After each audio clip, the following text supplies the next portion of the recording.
Hey guys, it is July 11th of 2020 and today we are showing you the Shishito pepper.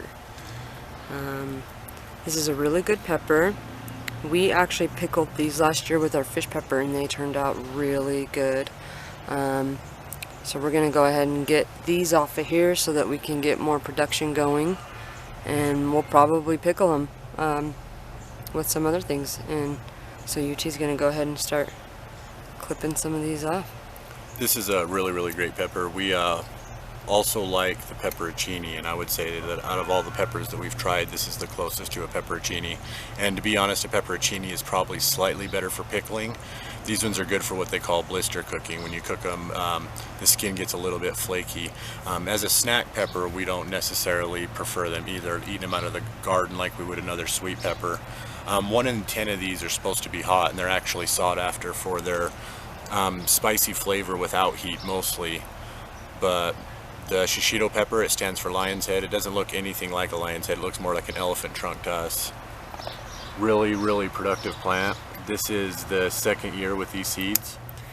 Yes, and we got a lot of production last year from our plants, and I think we're getting more this year so far. A lot of our peppers have been doing very well. Makes us happy. We cared about this pepper right here so much that we actually have a backup plant that's coming along too, just in case this one didn't make it. It's got flowers on it, but it's not producing peppers yet. This was the front runner for making sure that this ended up in our yard again. Definitely. And it's laden, it's a good word. Laden, yeah. We have a lot of peppers on here, so we're going to go ahead and get them clipped, and then we'll probably do a little taste test for you guys. So we'll see you in a minute. It is July 11th, 2020, and this is the Shishito pepper. I'm really excited to eat this one again because we have had it last year and it was a real standout for us. It ended up replacing in our yard the pepperoncini, which we had grown for a couple years prior.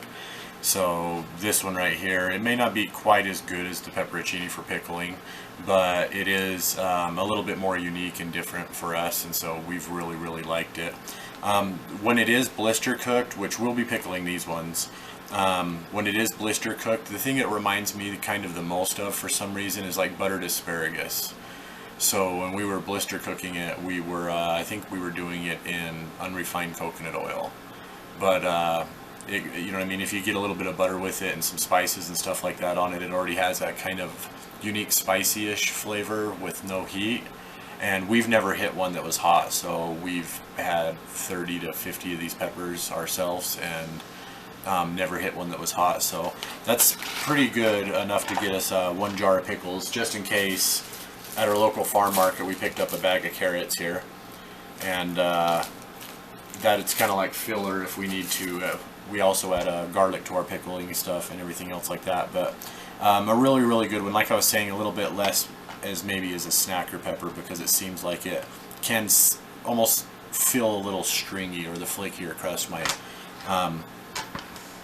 be a little different than what you're expecting if you're looking for a snacking pepper out of the yard.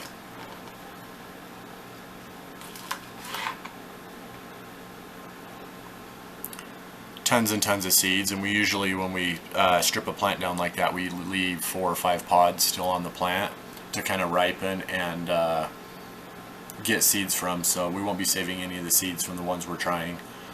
I am unsure. I believe we may have tried this one right, but I am unsure. As the end of the season comes up and we start getting some of these peppers more ripe and start to save the seeds from them, we'll maybe do a sit down with everybody and just try them all out.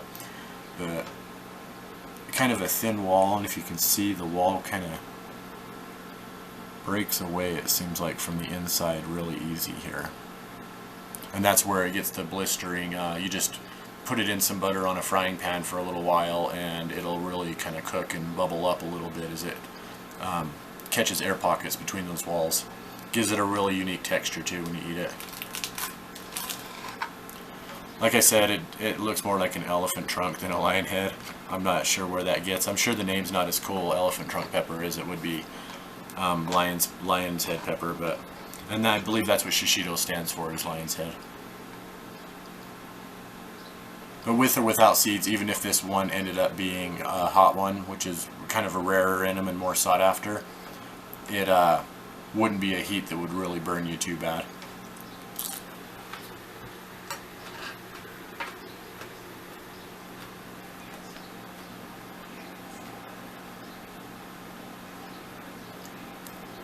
Yeah, almost like a bean pod texture on the skin of it. These ones are producing pretty good amount of seeds, not too bad though.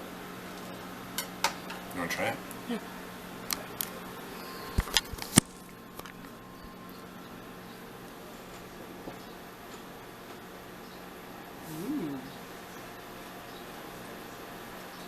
Legit, about any pepper in the yard, I could just sit and snack on them. Even this one here too, but as a snacking pepper, it's probably a little... It tastes green, but it's good. I like it.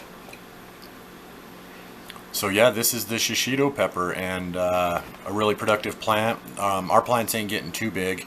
The pepperoncini plant gets way, way bigger and produces about the same. So I feel like these are pretty good contender against the pepperoncini pepper. As far as pickling, the difference is only slight as far as blister cooking or frying up. This one is got a good gap on the pepperoncini. So both are excellent peppers to grow, though, the pepperoncini and the Shishito pepper, but this is the Shishito pepper, or lion's head pepper.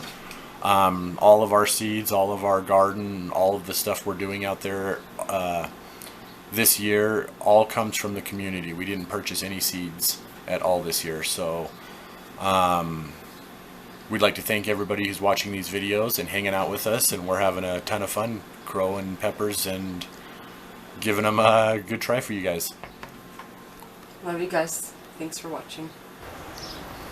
Alright, the Shishito, the next one to hit our yard, the center of our yard anyways, as we relay the wall down. That light destroys any video, so I'm trying to keep everybody in the shadow here for this. And really, really close to the pepperoncini. You can tell the difference between a Shishito and a pepperoncini if you've seen both. This one seems to have a more wrinkly outside, and the pepperoncini seems to be a little bit smoother. That's probably has to do with why it's a crisper on a pepperoncini than it would be this one. If you've ever tried the fushimi pepper, which is another really good blistering pepper, it would be almost like a direct cross between the fushimi and the pepperoncini. That's how I would describe the closeness of it. Not quite the pickler of the pepperoncini, but not quite the blistering of the fushimi, but still excellent in both regards and really well productive. So July 11th, 2020, this is UT for the last time, and we'll catch you guys on the next one. Thanks again.